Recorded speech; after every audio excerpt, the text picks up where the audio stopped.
Já estou me preparando, orando, depois vou conversar melhor com o bispo a respeito de futuras oportunidades, futuras participações, quem sabe, a gente explorar outros assuntos com a mesma metodologia que fizemos nessas 3 últimas semanas. Muito obrigado mesmo ao estímulo e atenção de todos ao longo dessas aulas aqui. Hoje a gente conclui a análise desses 6 trechos do Novo Testamento, onde nós lemos a expressão o Evangelho do Reino, e vamos concluir hoje os 2 aspectos do Reino de Deus que são identificados quando lemos essas passagens. Então, uma breve recapitulação, como fiz na semana passada. O primeiro aspecto do reino que identificamos na nossa primeira aula foi o discipulado pessoal, a ideia de sermos discípulos de Jesus pessoalmente, de forma sobrenatural, nos discipular, nos fazer seguidores dele. E a partir disso, passamos a compreender que o governo sobre as comunidades, ainda que Deus use homens aprovados e eleitos para o exercício da função de liderança, mulheres nos devidos departamentos onde existe o espaço de liderança complementar da mulher, todas essas lideranças, na verdade, estão debaixo de um sumo líder, de um supremo líder, de um supremo pastor, de um sumo pastor que é Jesus. Então, a compreensão do Evangelho do Reino de Deus e de que Ele, Jesus, é quem nos discipula, faz entender quem de fato governa todas as comunidades, governa todo tipo de reunião e congraçamento do povo de Deus. E por último, semana passada, falamos sobre o impacto que o Reino de Deus causa em todas as esferas da sociedade e de como Jesus usa os seus discípulos para isso. Em todas as áreas da vida, o Reino de Deus tem um impacto e Deus usa, por meio do poder do Espírito Santo, homens e mulheres que foram lavados e remidos pelo sangue do Cordeiro para o cumprimento dessa missão. Uma outra coisa que foi amplamente falada aqui, vamos seguir falando hoje. O reino de Deus se manifesta por meio do poder e da presença do Espírito Santo. O reino de Deus se manifesta, se torna notório, se revela por meio do poder e da presença do Espírito Santo. Deus Pai Criador enviou o Deus Filho Redentor, Deus Pai e Deus Filho enviaram o Deus Espírito Santo para capacitar por meio de poder e presença a igreja, para que ela anuncie o reino de Deus, para que ela anuncie, traga a boa nova do reino de Deus, o Evangelho do reino de Deus. Pregação e prática de Jesus eram amplamente fundamentados nesse grande conceito. Como falei, eu quero indicar para vocês, eu vou deixar para fazer isso na introdução, porque que no final as nossas atenções precisam ser mais voltadas para a aplicação desse conteúdo, dessas aproximadamente 3 horas de aulas que vamos totalizar na conclusão dessa última parte hoje. Então eu deixei para fazer indicação bibliográfica, os livros que eu comentei, que são muito úteis nesse assunto, agora no início. Então o primeiro deles é o Evangelho do Reino, estudos bíblicos sobre o reino de Deus, de George Eldon Ladd, da Shed Publicações, que é um selo editorial da Edições Vida Nova. Todos os livros que eu vou recomendar aqui, vai lembrar, você acha em qualquer livraria virtual dessas, e na minha última consulta, quem gosta das livrarias físicas, tem aquela CPAD grandona lá no centro do Rio, não estou ganhando nada para propaganda, mas eu soube que lá os 3 livros que eu vou mencionar aqui estão disponíveis, e todos esses títulos não são obras massivas, exaustivas, são livros que não são tão grandes e com um preço bem razoável, com valores bem razoáveis, tá? Esse tem toda a abordagem da teologia bíblica, que basicamente foi a estrutura, a espinha dorsal do que eu estou abordando com vocês ao longo desse pequeno curso. O outro título tem já o outro aspecto que nós tratamos aqui, que é o aspecto mais da teologia sistemática, o corte mais da teologia sistemática. O Senhorio de Cristo, de Verne Poitras, da editora Monergismo. Servindo ao Salvador o tempo todo, em tudo que fazemos, de todo o nosso coração. Esse é o moto, né, o grande princípio que norteia esse livro, que trabalha o assunto da doutrina do senhorio de Jesus Cristo de maneira sistemática, olhando os aspectos, por exemplo, que até foram mencionados aqui pelos pequenos, dos atributos de Deus, até a doutrina das últimas coisas e de como o senhorio de Cristo se costura em tudo isso.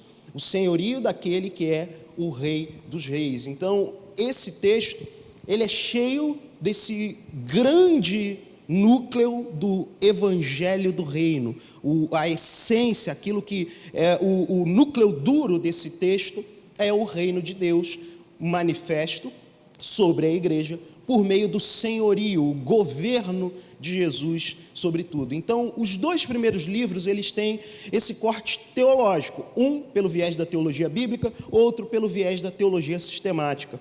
E um último texto é mais recente em termos de acesso para nós. O bispo Weber tem lido esse texto, e é o texto de um autor brasileiro, de um pastor brasileiro, Ricardo Costa, chama-se Plataforma do Reino, pela editora Palavra. O significado de viver as realidades do reino de Deus em nossa história. Esse livro, em especial, eu gostaria de indicar por algumas razões. A primeira é porque eu conheço pessoalmente o autor, é um pastor da Igreja Presbiteriana do Brasil, que eu tive a oportunidade de conhecer há alguns anos, um homem de Deus, um homem crente, piedoso. O bispo Weber também, né, teve acesso com ele quando da sua pós-graduação no Seminário Presbiteriano de Campinas. E é interessante, e essa é a segunda razão. Primeira, porque eu conheço o autor da obra, então a gente sabe que os princípios aqui transmitidos são encarnados na vida do autor, então isso é muito precioso. A segunda razão é porque trata-se de um ministro da Igreja Presbiteriana do Brasil, notoriamente, quase majoritariamente, irmãos que não creem, ou que pelo menos têm muito zelo com a continuidade de dons espirituais por meio do povo de Deus ainda hoje. A ideia de sinais e prodígios, da manifestação do Espírito, como aprendemos em 1 Coríntios 12, 13, 14, com o exercício de dons espirituais, existe uma reserva, em alguns, de fato, uma resistência total a isso. E o Ricardo, ele tem uma abordagem bem corajosa dentro da Igreja Presbiteriana sobre o assunto. É praticamente um presbiteriano pentecostal, sem abrir mão da sã doutrina, sem abrir mão de uma profundidade teológica muito grande. E trata-se de um texto interessante por ser cheio de testemunho, de aspectos práticos do impacto do Evangelho do Reino na vida normal, na vida diária. Então eu recomendo muito a vocês esse texto. Eu tive contato com ele há pouco tempo. O bispo Weber também tem lido, tem sido, né, importante para ele. Conversei com o pastor John, ele também tem lido, pastor John McAllister, né, aqui da casa, da família, né?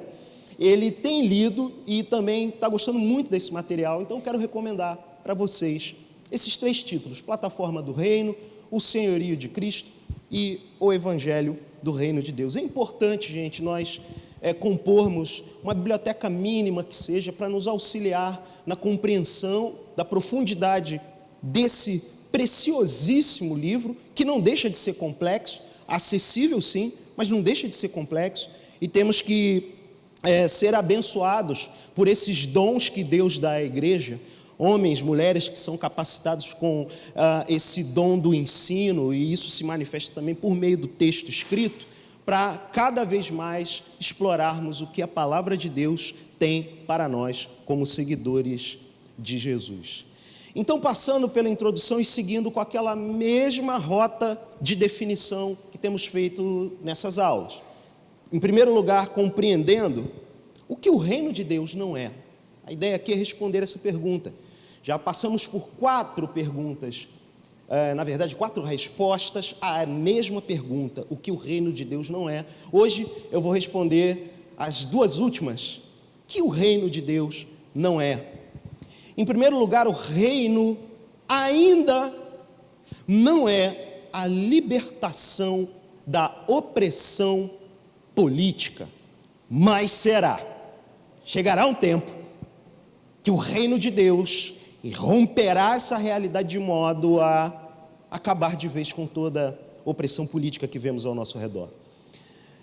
Quando a gente lê lá em Atos dos Apóstolos, capítulo 1, e no versículo 6, os discípulos perguntam a Jesus: Senhor, quando restaurarás o reino a Israel? Havia neles um anseio pela libertação da opressão política que eles viviam e experimentavam, vinda do opressor Império Romano.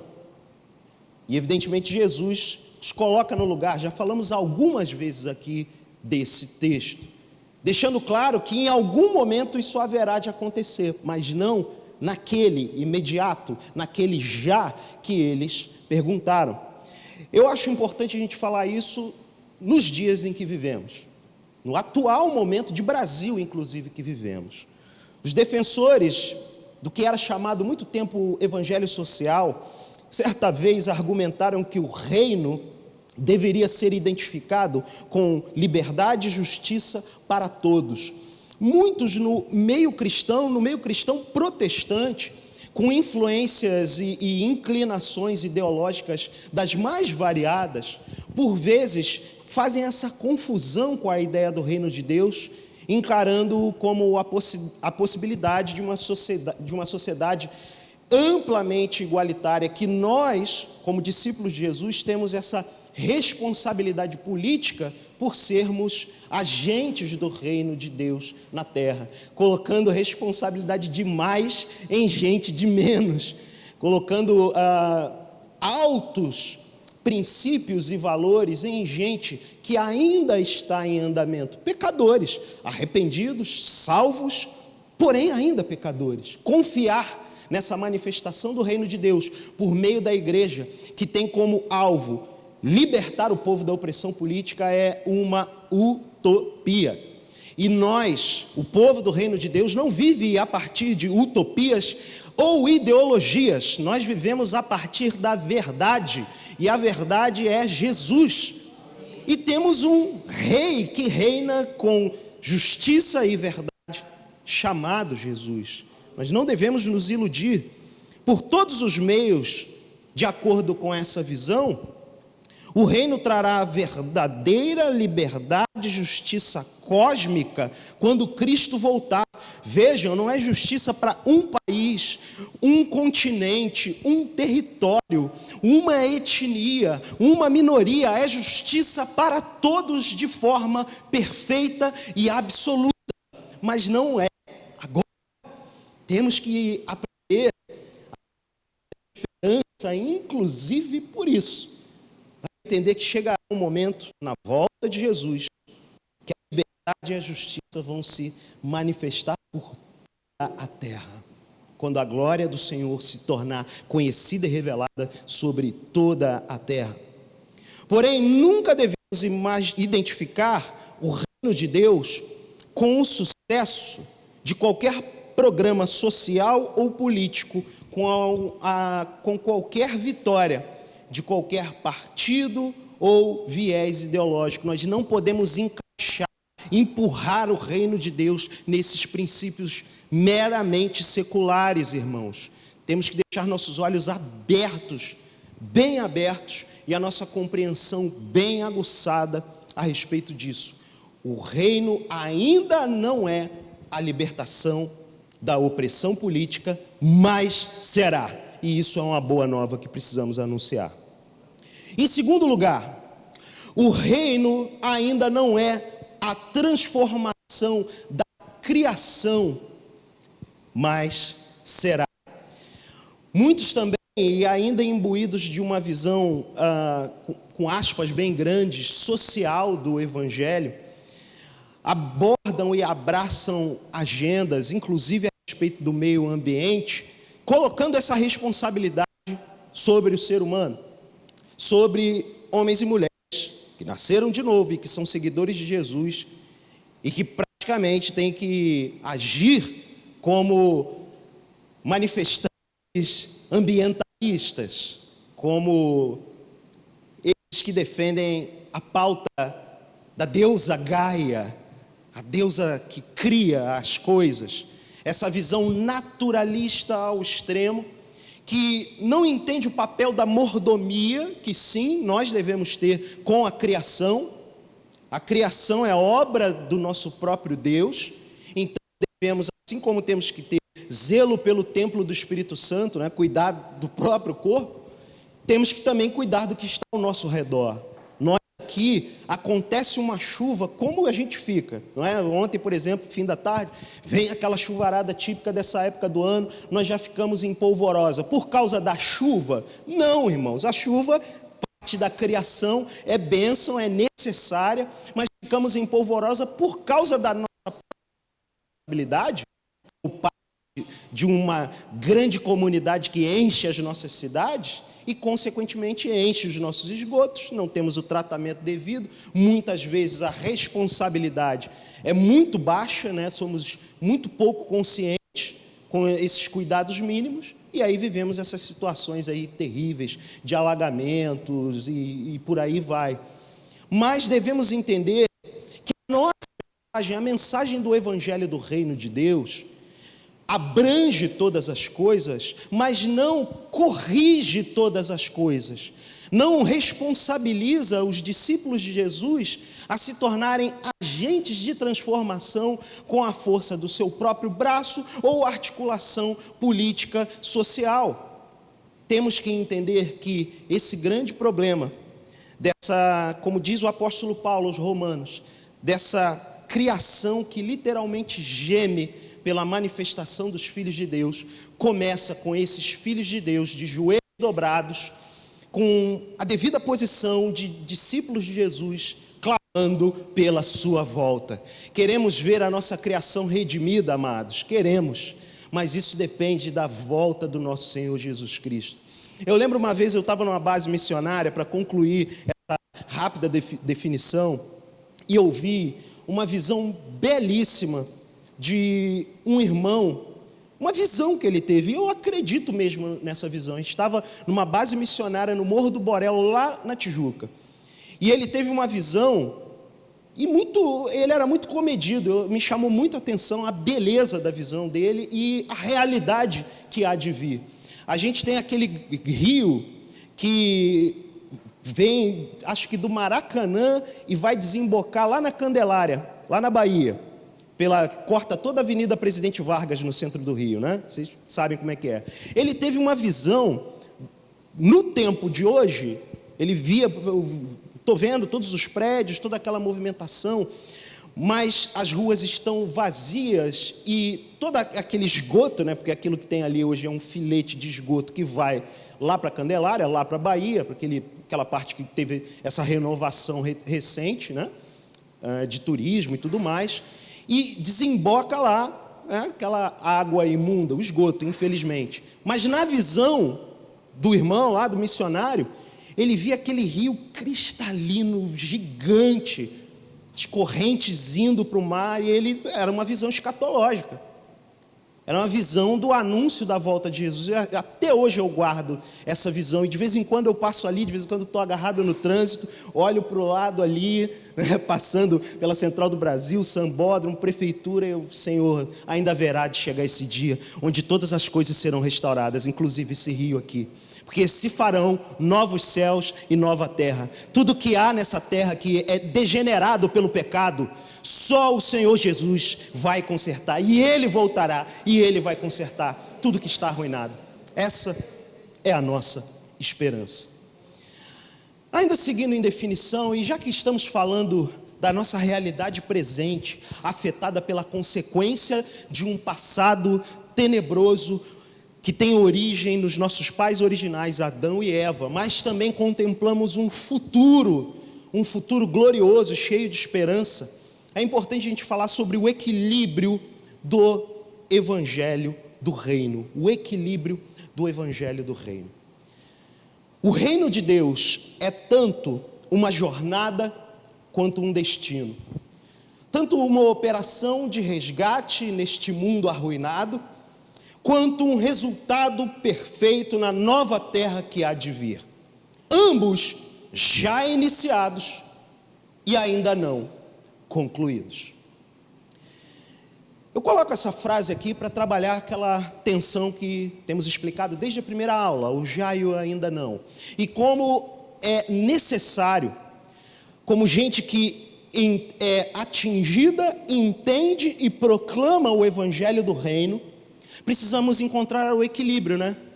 Porque de um lado nós temos a realidade terrível do já. O já é tenebroso. O já vive as consequências do pecado. E o ainda não é glorioso, é maravilhoso. E como a gente trabalha com isso? Como a gente acha equilíbrio para isso? Essa distinção é extremamente importante, a distinção que eu trago aqui. O reino de Deus é tanto uma jornada, um caminho, quanto um destino. O reino de Deus, ele se traça nessa realidade. Ele já começou. Mas ainda não chegamos no destino. Ainda não chegamos no objetivo final. O reino de Deus é essa operação de resgate no mundo arruinado. É a proclamação de salvação no ano aceitável do Senhor. O reino de Deus é sim proclamar o evangelho ao perdido. Porém, o reino de Deus, ele abrange muito mais do que a salvação de indivíduos. O reino de Deus vai se consumar no resultado perfeito, vejam, resultado perfeito na nova terra que há de vir. Apocalipse fala de novos céus e nova terra. Ele há de vir, Jesus há de vir e fazer tudo se tornar perfeito de novo. A realidade do Éden, lá de Gênesis 1 e 2, trazida à realidade, como lemos em Apocalipse 21 e 22. O ponto é que ambas, tanto a jornada quanto o destino, já foram iniciados e ainda não concluídos. É uma obra em andamento, está acontecendo. Por isso a gente falou daquele conceito, o reino é dinâmico, não é algo estático, está acontecendo. Quando a existência do reino, e aqui eu quero falar do já, é excessivamente enfatizada, o resultado é uma escatologia, ou seja, uma doutrina das últimas coisas super realizada. Então a gente coloca essa ênfase em todos os aspectos gloriosos e poderosos de maneira exagerada, no tempo errado. Na linha do tempo a gente quer arrastar para onde nos é mais agradável, nos é mais cômodo. Nesse caso, a presença e o poder do não são totalmente contabilizados. Essa escatologia superrealizada cria aqueles famosos supercrentes, que eu sou um homem de Deus, eu sou uma mulher de Deus, o Espírito Santo habita em mim. E por ter essa visão que tanto está ligada no que há de vir, mas ainda não se tornou pleno, essa existência, esse ainda não do reino pelo qual clamamos, vive em situações exageradas. Muitas das caricaturas que a gente fala sobre a questão do exercício dos dons espirituais se dá por isso. Porque as pessoas se confundem com super seres, com seres sobrenaturais excessivamente.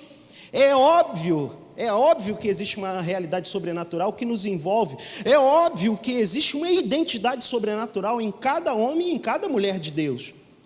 Mas quando só projetamos isso e, consequentemente, só aplicamos essa realidade no nosso dia a dia como filhos de Deus, nós vamos diminuir o impacto do pecado. E isso é importante frisar.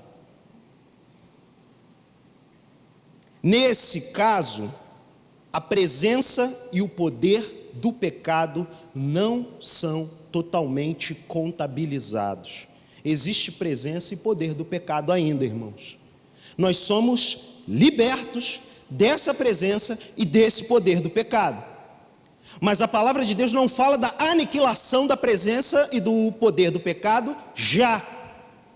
Nós não temos indícios no Novo Testamento de que quando Jesus ressuscita dos mortos, passa 40 dias com seus discípulos, depois desse período, envia o Espírito Santo sobre a igreja em Jerusalém e inicia, a partir daí, a história da igreja nos primeiros séculos. Nós não temos registro de que o poder e a presença do pecado acabou. Senão Jesus não ia comissionar os discípulos e apóstolos a fazerem o que fizeram: curar enfermos, libertar endemoniados, libertar opressos e cativos do diabo. A missão dele, portanto, teria acabado. Só ele ia ter feito esses sinais e prodígios. Os sinais e prodígios ainda são necessários porque existe uma guerra espiritual, onde a presença e o poder do pecado ainda afeta a humanidade. E se cantamos, entre aspas, vitória, achando que o Espírito Santo habita em nós, Jesus já venceu o pecado, ressuscitou, está à destra do Pai, mas vale lembrar, Ele ressuscitou e Ele está à destra do Pai, e Ele é Deus, e como diz o salmista, eu não sou. Aquele que está de pé, cuide para não cair. O cuidado para não cair é não termos essa escatologia super realizada, excessivamente realizada. Nessa dimensão onde o poder e a presença do pecado não são totalmente contabilizados, existe uma crença ingênua de que a vida deve ser aproveitada com saúde e riqueza, como se o reino já tivesse sido totalmente desvendado, e uma espécie de otimismo simplista se instala. Você identifica onde esse tipo de mensagem acontece? Vocês já recebem aqui há anos alertas a respeito disso. Uma crença ingênua de que a vida deve ser aproveitada com saúde e riqueza. Confissão positiva, teologia da prosperidade. Em núcleos e espaços onde esse tipo de mensagem é pronunciada, o poder e a presença do pecado não são totalmente contabilizados, tem um espaço, mas não o devido espaço, e um exagero acontece. O Evangelho do Reino, ele não instala em nós esse otimismo simplista, essa coisa de está tudo bem, Jesus já venceu, né? Esses bordões, né? Só vitória. Não, irmãos, não, estamos em guerra, estamos no meio de uma batalha espiritual, até a volta de Jesus. O jaio ainda não é um campo de batalha. Mas essa realidade aqui da definição e do equilíbrio do Evangelho do Reino, ela é paradoxal, porque a gente tem um outro lado. Por outro lado, quando o ainda não do reino é excessivamente enfatizado, o resultado é uma escatologia subrealizada. Perdão, quando o já do reino, o ainda não, perdão. Nesse caso, o pecado parece ser pelo menos tão poderoso quanto o Evangelho, e há pouca esperança ou entusiasmo para evangelização, para a plantação de novas igrejas, para oposição à injustiça no mundo, um devido posicionamento à injustiça que se manifesta, uma timidez em relação à oração pelos enfermos, os endemoniados, os aflitos, espécie de fatalismo sem esperança se instala. E aqui a gente tem o extremo oposto. Olhamos para a realidade afetada pelo pecado e subrealizamos as realidades gloriosas do que há de vir em Cristo Jesus. Olhamos a realidade do pecado e a realidade do pecado nos paralisa, nos intimida. O Evangelho do Reino e esse equilíbrio do já e do ainda não visa acabar com o desequilíbrio, visa nos colocar num trilho onde reconhecemos que a realidade do pecado, a presença e o poder do pecado devem ser considerados. E que a nossa vida não é um mar de maravilhas, onde saúde e riqueza deve ser vivido como se o céu estivesse na terra. Vamos trazer o céu para a terra. E trazer o céu para a terra, para muitos que têm essa inclinação, é desfrutar das benesses da terra. É uma coisa, incoerente até. Tampouco nós não devemos estar tão arraigados na dureza e na morbidez das consequências do pecado, sem considerar o que de fato Jesus já fez na cruz. E aí nesse ponto existe o só vitória, mas não é só a minha vitória, é a vitória de Jesus, porque muitas vezes quando a gente fala só vitória é para cá, é para mim, é sobre a minha vida. Por isso nós devemos enfatizar mais ainda no nosso ambiente de louvor e adoração a glória do nosso Senhor Jesus, a vitória de Jesus, que Jesus é vitorioso, vencedor, glorioso, que é tudo sobre Ele. E uma vez que vivemos sob a realidade onde é tudo sobre Ele, nós somos impulsionados à evangelização, à pregação do Evangelho ao perdido, a plantar novas comunidades de fé, de Jerusalém até os confins da terra, de Duque de Caxias até os confins da terra, de orar por aqueles que precisam de oração, sim, com ousadia e intrepidez, sim, orar por cura, orar por libertação, se opor contra a injustiça do mundo, sem usar as ferramentas do mundo para tal, sem criar uma espécie de evangelho social, ou encaixotar a nossa cosmovisão cristã em tradições humanas para se posicionar na sociedade. O que eu quero dizer é que o evangelho do reino e a realidade do rei desse reino, Jesus, nos capacita a viver nesse tempo onde já veio o reino de Deus e ainda não se manifestou completamente, como cidadãos do reino, de modo a ter testemunhos que glorificam o nome dele e transcendem a realidade deturpada e caída ao nosso redor. Com isso em mente, meus queridos irmãos e irmãs, eu quero falar do quarto aspecto do evangelho do reino, que é a autoridade para curar enfermidades. O texto na tela, vamos ler juntos, por favor. Percorria Jesus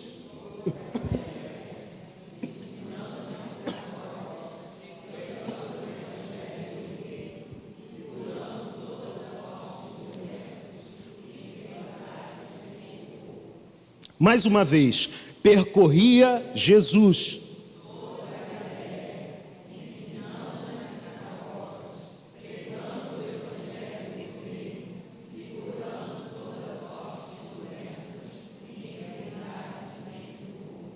glória a Deus, ministério de Jesus, prática e pregação de Jesus. Trata-se da primeira ocorrência no Evangelho de Mateus, onde a expressão o Evangelho do Reino surge. E nessa primeira ocorrência, vejam, Jesus percorria toda uma região, a Galileia. Ele cumpria uma agenda no ambiente religioso dos judeus, nas sinagogas, de ensino. As sinagogas tinham como função principal para os judeus o ensino da Torá. Ele também pregava o evangelho. Ensinar e pregar são coisas correlatas, mas diferentes. Por exemplo, o que eu estou fazendo com vocês é ensino. Acaba tendo um corte de pregação, os irmãos acompanham o que a gente está proclamando, com amém, com glória a Deus, mas que são reações mais comuns para o ambiente da pregação, da proclamação, mas o que eu estou fazendo essencialmente é ensino. Jesus ensinava, mas Jesus também proclamava, anunciava em alta voz e de maneira objetiva o quê? O Evangelho do Reino. E ele fazia isso acompanhado de uma prática. E é essa prática que eu quero voltar, para essa prática que eu quero voltar os meus olhos junto com você. Curando toda sorte de doenças e enfermidades entre o povo. Curando toda sorte de doenças e enfermidades dentre o povo. Queridos, nós entendemos que somos seguidores de Jesus. Algumas vezes oramos que queremos ser semelhantes a Jesus, nos parecer com Ele. Entre esse pedido de ser semelhante a Jesus e ser parecido com Jesus, a palavra de Deus não me deixa dúvidas em crer que devemos pedir, não simplesmente através da nossa vida, mas por meio do corpo de Cristo, que esses sinais sigam os que creem em Jesus. Curar toda sorte de doenças e enfermidades, vejam, entre o povo. Nós precisamos, se queremos ser semelhantes a Jesus, viver essa realidade. O alvo dessa série de ensinos não é sinais e prodígios. A gente vai vir com uma bateria de ensinos sobre o assunto, perdão. A gente vai vir logo tratando disso de maneira esmiuçada, não apenas no ambiente de sala de aula, mas com um desejo de praticar também esse elemento da fé, esse elemento sobrenatural, para além do natural. Mas percebam que é o ensino e a pregação que fundamentam a prática. O ensino nas sinagogas e a proclamação do Evangelho do Reino de Deus fundamentam aquilo que Jesus fazia. E o que vale lembrar, o que Jesus fazia foi transferido aos seus discípulos para ser feito também, até que Ele venha. Até que Ele venha, isso tem que ser realizado, irmãos.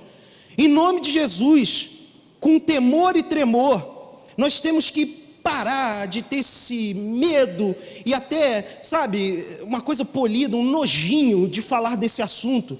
E aí a prática de curas de toda sorte de doenças e enfermidades fica sequestrada por barões da fé, porque discípulos de Jesus ficam intimidados com a heresia dos outros. Em nome de Jesus, irmão e irmã, que esse espírito de covardia saia de nós, saia do nosso meio. E a gente tenha ousadia e intrepidez para fazer o que Jesus fazia, com ordem, com decência, mas também com um profundo senso de responsabilidade e amor pelas vidas.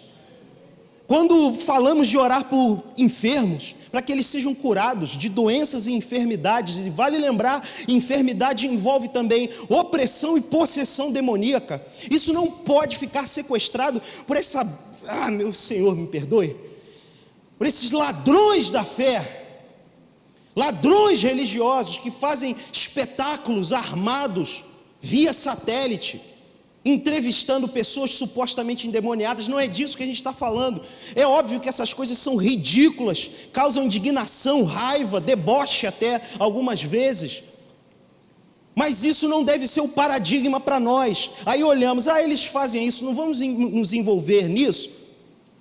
Ainda mais aqui na nossa comunidade, na nossa congregação, onde temos um valor pela teologia, temos um peso pela sã doutrina, aprendemos de mestres de 2000 anos de história da igreja, a gente, puxa, né, que igreja polida, né, legal ali, tudo certinho, direitinho, mas nós temos que ter compaixão daqueles que não estão legais e nem direitinho, temos que ter compaixão daqueles que estão enfermos fisicamente, enfermos psicologicamente, emocionalmente, aqueles que estão opressos e até mesmo endemoniados.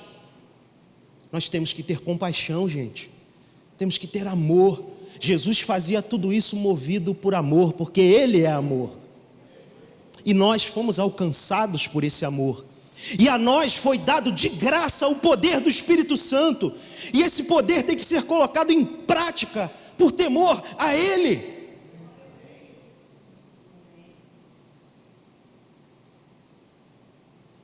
Pregando o Evangelho do Reino e curando toda sorte de doenças e enfermidades dentre o povo. Ainda aqui em Mateus, no capítulo 12, verso 28, Jesus diz: se eu expulso os demônios pelo Espírito de Deus, certamente chegou o reino de Deus. O próprio Jesus anunciava a chegada do reino quando os opressos pelo príncipe desse século eram libertos. Era um anúncio da liberdade. O reino chegou, a opressão espiritual acabou na sua vida.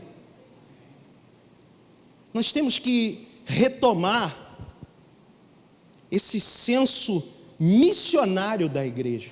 Por vezes a gente crê assim, né? Alguns falam isso para mim. Poxa, eu até creio nesses sinais, em especial isso aqui, cura de toda a sorte de doenças e enfermidades entre o povo. Eu até creio, mas isso acontece lá na África, não é, bispo? Você provavelmente ouve isso também. Lá em África, como os missionários falam, lá em África isso acontece.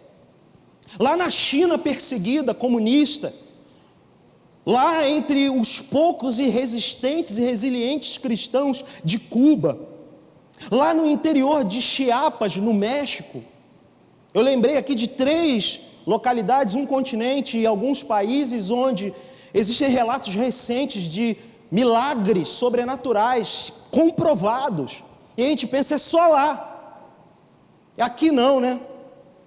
Sabe por que aqui não? Porque a gente não pensa como missionário aqui. A gente não tem a mentalidade missionária de verdade. Homens e mulheres que estão imbuídos da proclamação do Evangelho do Reino. Oficialmente não somos perseguidos. Puxa, tudo de bom, igrejas lotadas, igrejas ricas, cheias. E aí a gente deita em berço esplêndido, descansa e escolhemos o lado que mais nos agrada.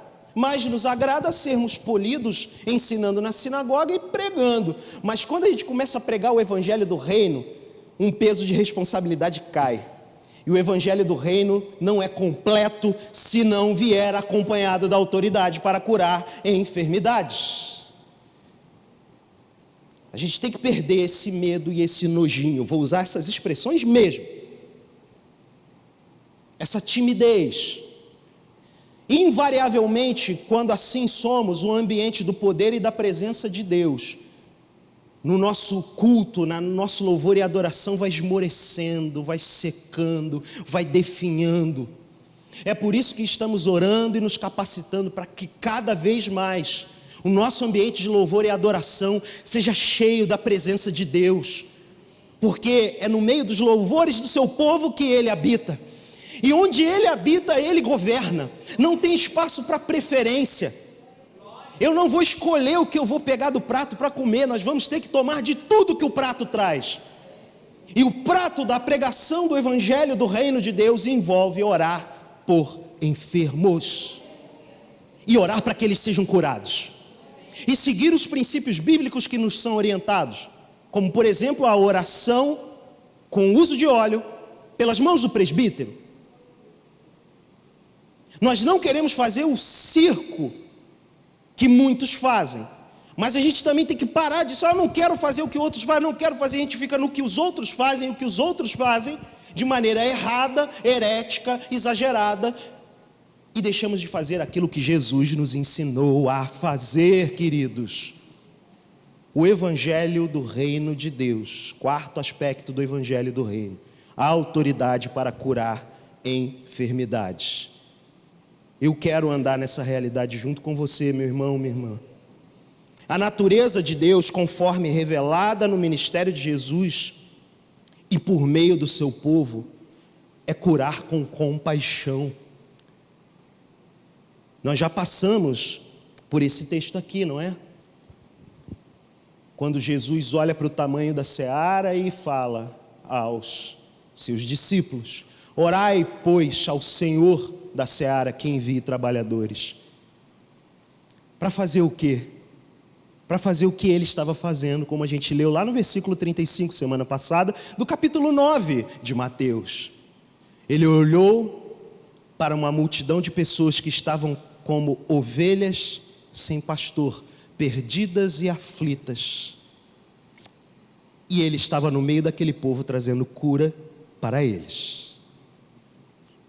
E ao olhar o tamanho daquele trabalho, ele fala para os seus discípulos: a seara é grande, o campo da colheita é grande. Jesus mesmo fala que sinais maiores vocês farão. É responsabilidade do corpo de Cristo se mover em compaixão nesse século, trazendo essa realidade invisível, sobrenatural, como uma manifestação, usando a mesma linguagem do apóstolo Paulo em 1 Coríntios capítulo 12, a manifestação do poder do Espírito Santo. João Crisóstomo, pai da igreja, ensinou num sermão baseado no mesmo versículo que ora usei aqui, Mateus 4:23. O reino que ele estava pregando não era perceptível por coisas que aparecem. Jesus o torna, embora invisível, manifesto. Olha a linguagem sobrenatural do pai da igreja. Nós lidamos com uma realidade que é imperceptível. O reino que pregamos, portanto, nos apropriando da linguagem de Crisóstomo, não é perceptível por coisas que aparecem. Então nós realmente não queremos fazer do ambiente onde pregamos o evangelho do reino e fazemos isso com a prática da oração por enfermos em algo espetaculoso. A gente precisa ser treinado, meus irmãos, temos que ter humildade e reconhecer isso, ser treinados nessa prática, entender o ambiente onde fazer isso e, sobretudo, praticar, fazer, simplesmente orar. Eu lembro no passado, a respeito desse assunto, de trazer a realidade invisível do reino de maneira manifesta, ou seja, revelada, a orar pelas coisas simples. A gente sabe que é um grande desafio quando pessoas contraem doenças dessas terríveis, que eu nem quero mencionar. Mas quando por vezes ficamos uma gripe, uma dor de cabeça, qual é a nossa inclinação natural? Qual é a minha inclinação natural? Eu vou dizer logo, é pegar o M&M, lá em casa eu chamo como é que é o nome daquele? Neusaldina, eu chamo de M&M, o chocolatinho. Eu falo para ela, pega o M&M. Lembro do tempo, cara. Lembro do meu tempo lá de canela fina, Belfor Roxo, recém-convertido. Dá uma dor de cabeça, eu já mandava a mão no cabeção e, Senhor, cura em nome de Jesus. Agora não. Virou um tecnocrata da fé. Mas a gente fala com brincadeira, mas é uma realidade séria. E que a gente precisa aprender a andar. Poxa, está sentindo uma dor de cabeça? Vamos orar pela dor de cabeça para que Deus cure. A gente crê num Deus que cura doenças tão terríveis, não pode curar uma dor de cabeça, gente. E se queremos ser discípulos de Jesus, o discípulo é um aprendiz, é um aluno. E um aluno vive o quê? Estágios, né? Momentos, séries na vida, etapas. Aí a gente vai querer orar por algo absurdamente difícil, mas sem fazer o mínimo. Isso é só um spoiler do que ainda vai vir quando a gente for conversar sobre sinais e prodígios aqui daqui a algum tempo, em nome de Jesus. Mas eu penso que nós precisamos compreender essa realidade que nos envolve. Essa realidade ela não é visível, mas ela se faz manifesta. Ela se revela, ela misericordiosamente demonstra o reino de Deus, quando pessoas sem o menor indício visível simplesmente sabem, eu fui curado aqui. No meio do louvor, eu lembro de momentos onde no meio do louvor e adoração, no final a pessoa chegar e falar, eu vim para cá com o pescoço travado, eu estou um tempão, já fui para quiroprático, passei tudo quanto é tipo de remédio, não melhorava. No meio do louvor, eu não conseguindo levantar da cadeira, abaixado, eu senti literalmente minha coluna entrando para o lugar. Ninguém nem orou por ele. O ambiente da presença de Deus estava tão cheio naquele lugar, que aquele rapaz foi curado. Nós precisamos crer nisso, irmãos. Os sinais seguem os que creem. E não são os sinais que vão compor a nossa mensagem. Essa mensagem segue sendo o evangelho do reino de Deus, mas a gente precisa entender que a manifestação que Jesus pega do que é invisível e torna real é acessível para mim e para você hoje. E pode sim também ser uma poderosa ferramenta de evangelização. Eu vou concluir esse ponto com um cenário hipotético. Imaginem o Senhor olhando com misericórdia e graça para essa congregação em Vila São Luís, Duque de Caxias. Começar a curar as pessoas que estão enfermas aqui. Mas começar a curar mesmo. Nesse ambiente de fé, temor, porém ousadia e intrepidez. E pensem em você falando para o seu vizinho: eu vivi uma experiência sobrenatural com Deus naquela igreja, fui curado, fui curada. E o seu vizinho vai vir também. Por mais que ele possa vir desejando a resolução de um problema pontual de saúde, ele vai ouvir o evangelho do reino de Deus, o evangelho da graça, o evangelho da salvação, a palavra de Deus. E o milagre maior ele pode experimentar se a gente tiver esse ambiente nutrido, florescente e frutuoso em manifestações sobrenaturais do reino de Deus. Isso não negocia o conteúdo do evangelho. Isso não negocia a preciosidade e a profundidade das raízes que queremos lançar na formação de seguidores de Jesus aqui. Mas pode simplesmente ser usado como uma manifestação, ou seja, uma revelação do poder do reino de Deus. No meio de gente que reconhece que tem poder, o poder não está na mão de um curandeiro, de uma curandeira, de um homem de oração, de uma mulher de oração, do óleo ungido do pastor. O poder está no nome de Jesus. E no poder do Espírito Santo se manifestando entre o povo, como nós lemos aqui. Com isso nós vamos para o quinto aspecto do Evangelho do Reino, profundamente ligado com essa realidade da autoridade para curar enfermidades. Vamos ler juntos Lucas 4:43. Ele, porém, lhes disse: é necessário que eu anuncie o Evangelho do Reino de Deus também às outras cidades, pois para isso é que fui enviado. Estamos aqui num contexto onde anteriormente o evangelista Lucas relata uma campanha de milagres que Jesus operava naquele tempo, nesse contexto da passagem. E aqui nós vemos a primazia da missão de Jesus. É necessário, preguei há poucas semanas nesse texto, fiz uma mensagem expositiva nessa passagem. É necessário que eu anuncie o evangelho do reino de Deus também às outras cidades, porque para isso é que fui enviado.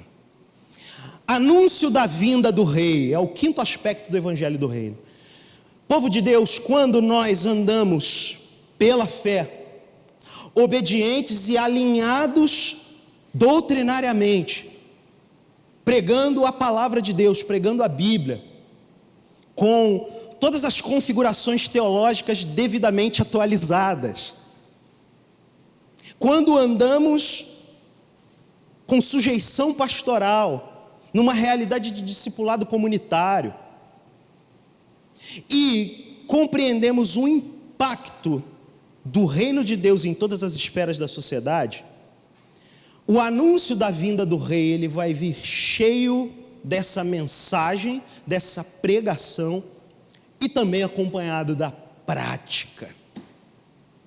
E aqui reforço, Jesus sabia a primazia do porquê ele foi enviado. Ele foi enviado para isso, anunciar o evangelho do reino de Deus. O reino de Deus, ele vai acompanhado sim de sinais que apontam para o rei, apontam para a vinda do rei. E aí eu penso com você, falei anteriormente sobre o quarto aspecto do evangelho do reino. Como sinais e prodígios podem se tornar um método evangelístico, o que alguns antigamente chamavam de evangelismo de poder.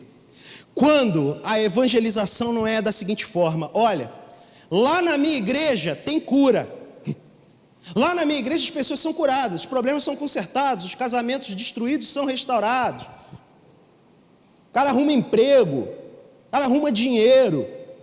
E vejam, essa questão de sinais e prodígios, ela tem que ser biblicamente fiel, para não nos misturarmos mesmo. É óbvio que oramos para que pessoas consigam bons empregos, tenham relações interpessoais resolvidas, mas principalmente o que nos é dado a fazer como seguidores de Jesus é orar por quem está doente. A gente tem que ter compaixão de quem está doente. Isso tem que nos mover em compaixão e amor. Uma mente lavada pelo Evangelho, lavada pela palavra de Deus, entende que esse lavar regenerador desce para o coração e nos dá compaixão do próximo. Tem gente que pode ter muito dinheiro, cara, e a doença não resolve. O dinheiro não resolve a doença. Eu fico vendo, por exemplo, um dos meus atores favoritos de Hollywood, Bruce Willis. Ele está doente, cara. Bruce Willis está doente. Eu olho assim e fico... Que é engraçado, a gente cria essa coisa no imaginário popular com algumas figuras que vão 30 anos, 40 anos, desde pequenininho eu vendo, ele ficando velhinho lá, e ele está com uma doença terrível, incapacitante. E o cara era o duro de matar, né? Lá nos anos 80, subia no prédio de 40, é aquela coisa do imaginário. E ele é milionário, ele é o Bruce Willis, um astro de Hollywood. Sei lá, deve ter uma ilha, mansões, iate, milhões. Homem, o dinheiro do Bruce Willis não está resolvendo o problema dele. Vocês estão entendendo o que eu estou querendo dizer? Talvez as pessoas com as famílias e os casamentos mais lindos, sabe? Aquela fotografia mesmo. Pô, esposa, marido se dando super bem, filhos lindos, e aí vem uma doença e acomete. O que a gente faz, gente? E aí o dinheiro não resolve. Ah, mas a família perfeita, cara. A família linda. E a doença vem. E a gente tem que ser movido de compaixão e entender que não são as coisas dessa terra que intervêm nessas situações. É claro que Deus é soberano. E eu creio nessa grande máxima. Todos são curados. Todos são absolutamente curados. A questão é em que lugar da eternidade, desse lado da eternidade ou do outro lado da eternidade. Eu creio que Deus misericordiosamente, soberanamente, mas cheio de graça e de amor, cura pessoas desse lado da eternidade também, para a glória do nome dEle, para a fama do nome dEle, de modo que eu trago aquele cenário de esperança, um exercício da imaginação, mas também da fé e da esperança. Se Deus olhar com misericórdia para nós e vier sobre nós, a gente simplesmente ter a oportunidade de dizer, não é a nossa igreja, não é a metragem quadrada da nossa igreja que Deus olhou e falou ali, eu vou fazer uma coisa, simplesmente é Jesus que vem e cura pessoas, é Jesus que faz. Não é a capacidade de nenhum homem ou nenhuma mulher, é simplesmente o poder do Espírito Santo e a presença de Jesus. Quando fazemos isso, portanto, também estamos imbuídos do anúncio da vinda do Rei. O que eu quero dizer é que a proclamação do Evangelho com a sã doutrina afinada, que eu acredito que muitos de nós aqui temos, vai ganhar um impacto mais abrangente quando também sinais e prodígios misericordiosamente se manifestarem e a gente tem a oportunidade de dizer, é Jesus. Foi a primeira vinda de Jesus que causou isso. Foi o verbo ter se tornado carne que causou isso. É o poder do sangue dele derramado na cruz que causa isso. E essa cura física, essa cura emocional, psicológica, essa libertação de uma opressão maligna, ela tem um objetivo maior, que a sua alma seja salva. Que almas sejam salvas e desfrutem da vida eterna, dessa absolutamente indescritível cura que nos aguarda do outro lado da eternidade no corpo glorificado. Mas também somos imbuídos de anunciar a segunda vinda. Vejam, o anúncio da vinda do Rei. Jesus veio para pregar o Evangelho do Reino. É para isso que fui enviado. Eu e você fomos enviados para anunciar, ei, Jesus já veio. Jesus veio, meu irmão. E como aprendemos aqui na mensagem do final do ano passado, Ele veio, Ele vive e continua manifestando o poder da sua primeira vinda, porque ele vive e está exaltado à destra do Deus Pai, mas gloriosamente ele voltará. Ele voltará. E será pregado este evangelho do reino por todo o mundo, para testemunho a todas as nações. Então virá o fim. Concluo aqui a análise dos 6 versículos, onde no Novo Testamento lemos a expressão Evangelho do Reino, com o primeiro que usei como introdução para a nossa série de estudos. Este Evangelho do Reino, este Evangelho será pregado.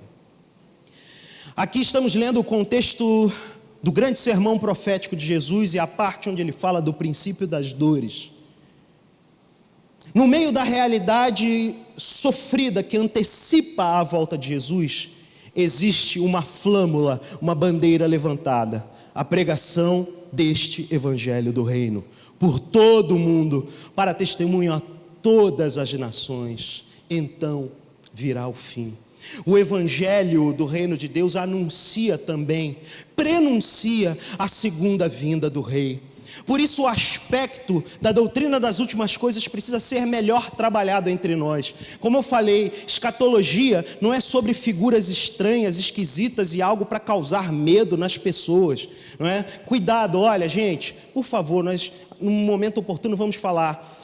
Deixados para trás, o filme, doutrinariamente, não é algo que endossamos. Ele confunde muito. No momento oportuno a gente pode falar. Eu sei que tem o cara que faz o Hércules, né? O Kevin Sorbo, ele está lá no filme. Tem uma turma, o pessoal pode ir, né? Tem algumas figuras que são assim como eu, que gostam desses personagens.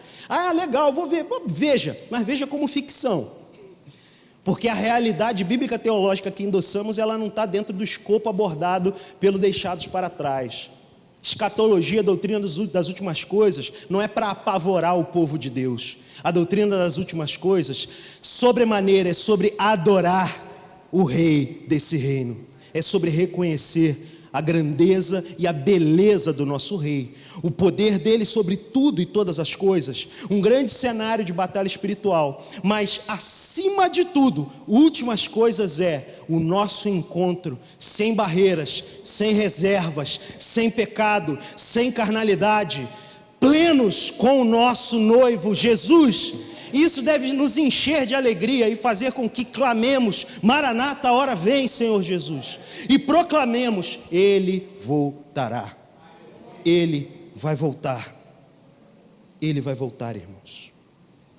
A pregação do Evangelho do Reino de Deus é alinhada ao fim, à conclusão da história, à consumação, como falamos na nossa primeira aula. Com isso eu parto para a conclusão dessa aula. O reino de Deus se manifesta no poder e presença do Espírito Santo, que capacita o povo de Deus a fazer o que Jesus fazia, como parte da proclamação da sua vinda, desde a primeira até a segunda. A gente pode ler isso junto, por favor?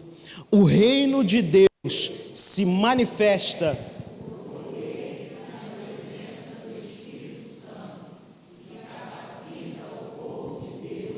a fazer o que Jesus fazia, como parte da proclamação da sua vida.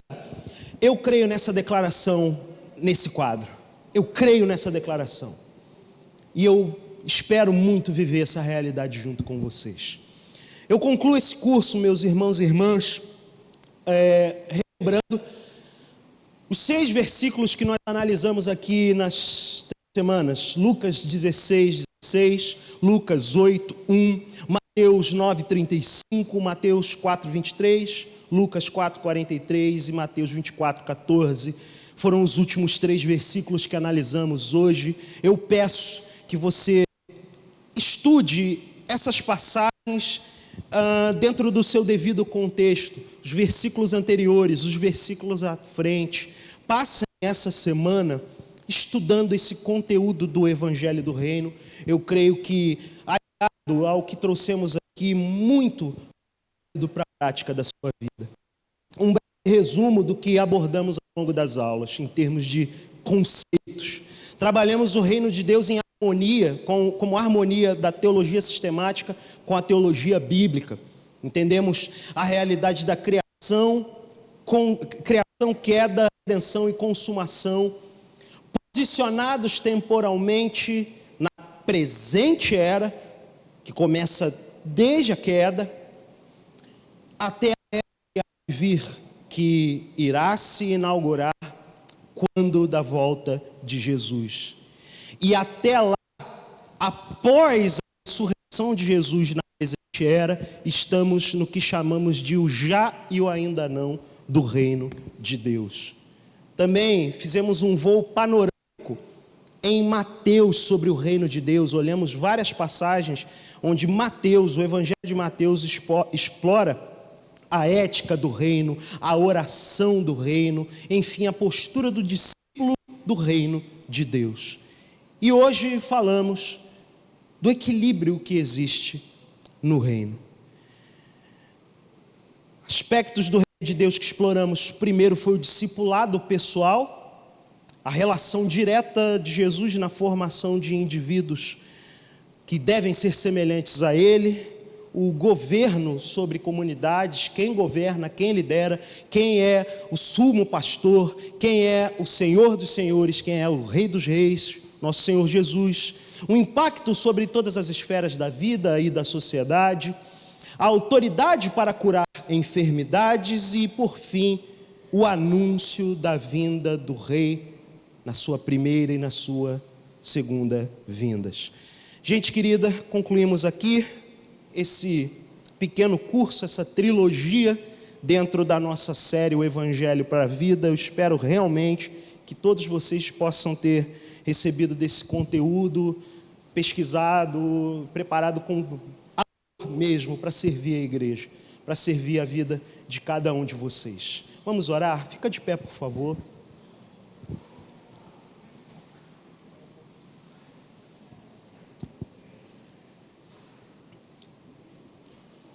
Nós estamos aqui na conclusão dessa pequena série de estudos sobre o Evangelho do Reino de Deus, sobre a Tua boa nova e o Teu governo, Senhor.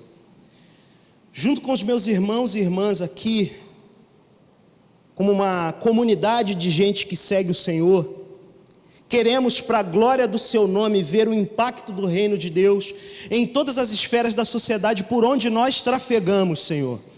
Deus, nos ambientes onde publicamente ali estamos como cidadãos do reino, pedimos, Senhor, manifesta o Teu reino na nossa vida, para a glória do Teu nome, em cada uma das esferas para onde somos enviados, ora como missionários do reino de Deus.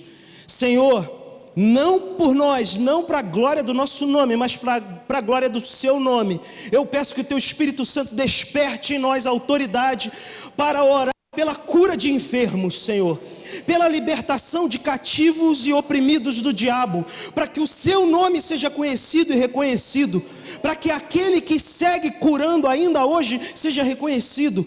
Deus, tira de nós todo tipo de preconceito em razão do ensino deturpado e herético de outrem. Nós temos o Senhor dos senhores e Rei dos reis como nosso professor e discipulador, Jesus Cristo, e nós temos o Espírito Santo, Deus conosco, o Espírito Santo, para nos guiar e nos conduzir, nessa jornada, Senhor, porque tudo isso tem um objetivo, um grandiosíssimo objetivo: anunciar que o Senhor veio, que o Senhor vive e que o Senhor voltará, Jesus. O Rei veio, o Rei vive e o Rei voltará. Que isso nos guie e nos envie ao mundo como missionários proclamadores do reino de Deus. Amém. Deus abençoe, irmãos e irmãs.